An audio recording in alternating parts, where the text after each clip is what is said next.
Today I'm going to make a wrapper for samosa. So these are all the ingredients: or all-purpose flour, salt, and this is hot oil. And this is cumin seeds or zira. So I will start now to make wrapper for samosa, because here in our village and also in Rawlakot City, there is no available wrapper. So everyone is making wrapper here in our village. I think also in Rawlakot, no available wrapper here, so they make their own wrapper for samosa. So I will make also my own wrapper. I put already 4 bowls of all-purpose flour.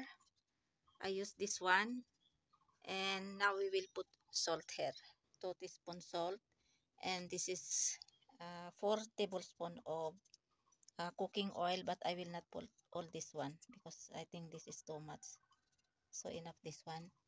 And this one cumin seeds after, because this is I will make first wrapper for samosa. For namak pari, we can use this cumin seeds. So now we will put water here.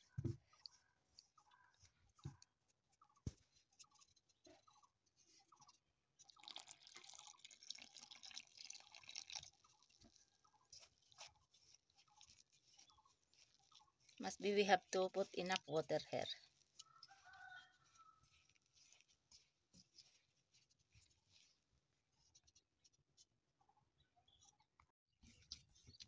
Now we have to knead this one. Masahiin natin ng husto para maganda yung dough. Masahiin natin ng 5 to 6 minutes.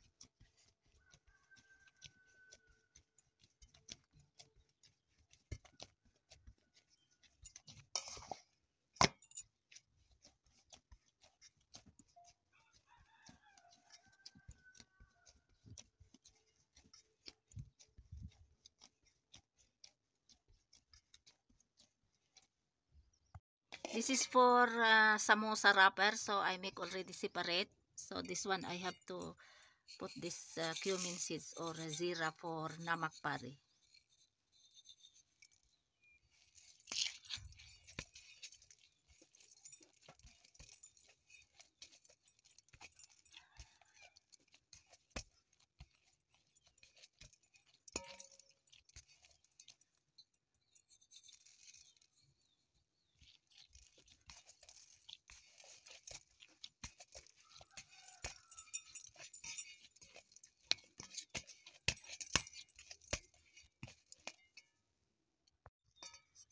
So this is already the dough of namak pari, and this is for samosa wrapper. Now we have to cover this one and leave for 30 minutes because it's time now for prayer for Sohar. And I'm going to make namas or sala or prayer, dasal. Then after that, I have to make this one. Let's boil now these potatoes, fillings for samosa or palaman ng samosa.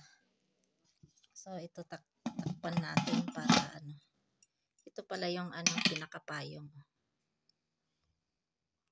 I use pressure cooker to boil so that it's easy to boil in 2 to 3 minutes. If I use this casserole, then too much time, and we have to use also gas, too much gas and very expensive gas also. So better I will boil in pressure cooker. I already mashed these potatoes using this glass because I don't have this machine for mash. So we have to remove this one here.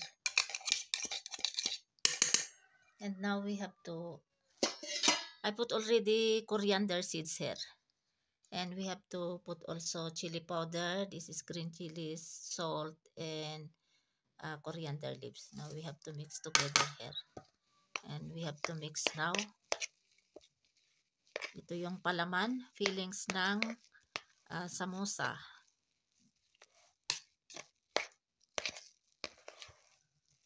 mix natin masyado.